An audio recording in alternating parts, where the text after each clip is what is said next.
The alarm went off at 5:14 a.m., same as always. Ethan Cole didn't need it anymore.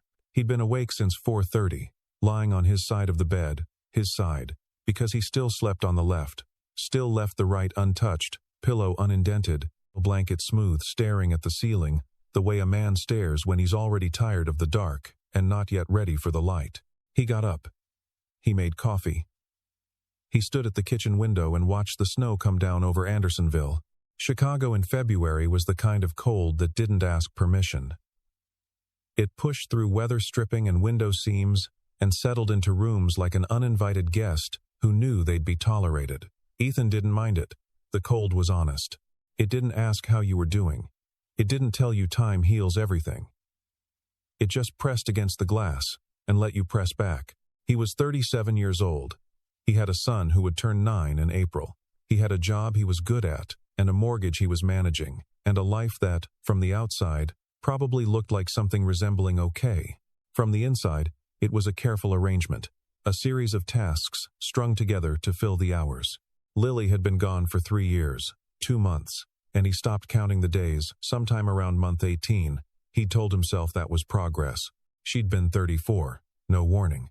Her heart, the cardiologist explained afterward, had an electrical anomaly that most people live with their whole lives without incident. Lily Cole had not been most people. She'd been making Noah's lunch on a Tuesday morning when it happened. Ethan had been 2 miles away at Station 12, midway through a shift. By the time he got to the hospital, she was already gone. 3 years. He poured the coffee. He checked Noah's bag by the door, homework folder, library book, the Spider-Man thermos that Noah had refused to retire despite its cracked lid. He ran through the morning the way he always did. Methodically, quietly, one foot after the other. That was how you did it. You just kept going. His colleagues at Station 12 were good men and women who had stopped asking directly and started asking sideways. His captain, Dennis Hargrove, had taken to mentioning unmarried female relatives with the subtlety of a smoke alarm.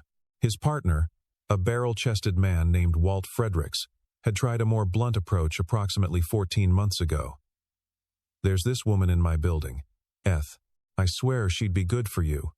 And Ethan had deflected so cleanly that Walt had dropped it and never brought it up again. Lily's parents, Gerald and Patricia Sinclair, called every Sunday. They lived 40 minutes north, in Evanston, and they took Noah every other weekend. They were careful people. They didn't push. But every few months, Patricia would say something quietly devastating, like, "Lily always said she'd haunt you if you didn't live your life, Ethan." I think she meant it. He appreciated them. He didn't know what to do with them.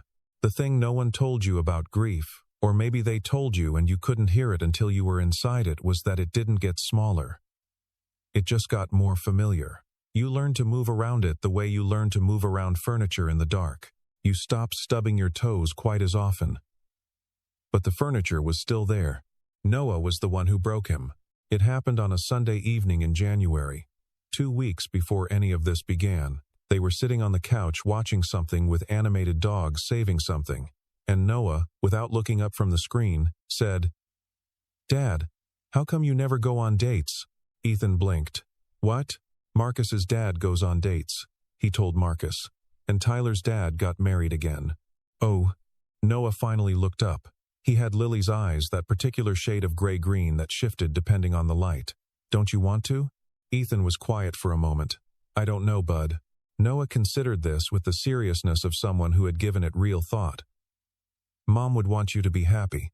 She was always trying to make people happy." He didn't answer. He pressed his knuckles to his mouth and stared at the television and thought, 8 years old. My son is 8 years old, and he's already braver than I am. The account took him 3 evenings to set up. He used an old photo himself at a company softball game, 2 summers before the worst summer, clean-shaven and slightly sunburned and smiling at something off camera. He called himself E. He wasn't ready to be Ethan Cole, widower, firefighter, man who sleeps on the left side of the bed still. He was ready to be E, maybe. Her name on the app was Aria. Her profile photo showed a woman in a green coat, face turned slightly toward the lake, laughing at something. You couldn't see her clearly. He hadn't cared. He'd been more interested in what she wrote. Back in Chicago, after 4 years away, relearning the city, looking for honest conversation, not performance. They matched on a Wednesday. The first message she sent was, "Do you actually like coffee? Or did you just list it because everyone lists it?" He'd laughed, actually laughed, out loud, alone in his kitchen at 11 p.m., and typed back, "I drink it out of necessity. I've been lying to myself for years." 5 days of messages, easy ones. The kind that didn't require you to perform or prove anything. She had a dry humor and a habit of asking follow-up questions, and twice she called him out when he was being evasive in a way that felt less like pressure and more like she actually wanted to know. He asked to meet her on a Thursday. He hadn't planned to.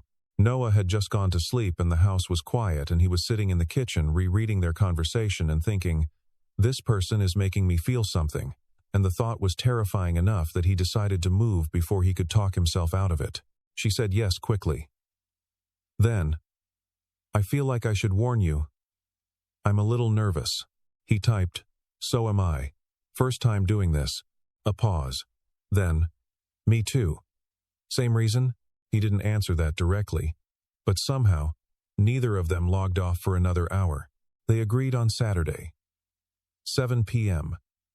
A cafe he knew in Lincoln Square, small, warm.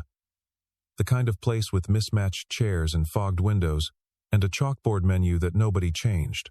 He almost canceled Friday morning. He almost canceled Saturday afternoon.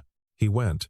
The snow started around 4 and didn't stop. By the time Ethan parked and walked the half block to the cafe, it was falling steadily, not the dramatic curtain of white kind, but the quiet, persistent kind that accumulates without announcing itself. The street lamps were already haloed. The sidewalk made soft sounds under his boots. He was 20 minutes early. He ordered a coffee he didn't need and chose a table in the corner, near the window but not directly against it, where he could see the door. Old habit. Firefighters and cops both did it. He'd noticed always knowing where the exits were, always facing the room. The cafe was warm in a way that felt deliberate. String lights behind the counter. The smell of something baking. A couple at the table nearest the door, sharing a pastry and speaking quietly, not looking at their phones. 2 women by the wall with their coats still on, deep in conversation. Normal. Everything was normal. Ethan wrapped both hands around his mug and tried to remember how to do this. He'd been on exactly 1 date since Lily. 6 months ago. A woman named Deirdre, who worked in hospital administration and had been widowed herself 18 months prior. They'd met through a grief support group he'd attended twice, and then quietly stopped attending. Coffee, 1 hour. Pleasant enough, mutual decision to leave it at that. He hadn't felt anything except mild relief when it was over. This was different. He didn't know why it was different. Maybe it was the 5 days of messages. Maybe it was the follow-up questions. Maybe it was that he'd actually laughed. He looked at her profile again on his phone. Green coat. Face turned away, laughing. Something nagged at him.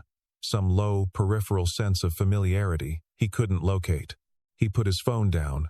The door opened at 7:03. Cold air came in first. Then a figure in a dark coat, snow on the shoulders and in the hair, reaching up to unwrap a scarf from around her face, stamping her boots on the mat just inside the door the way you do when you're trying not to track snow everywhere. Ethan watched. She got the scarf loose. She pulled it away, and the world went very, very still.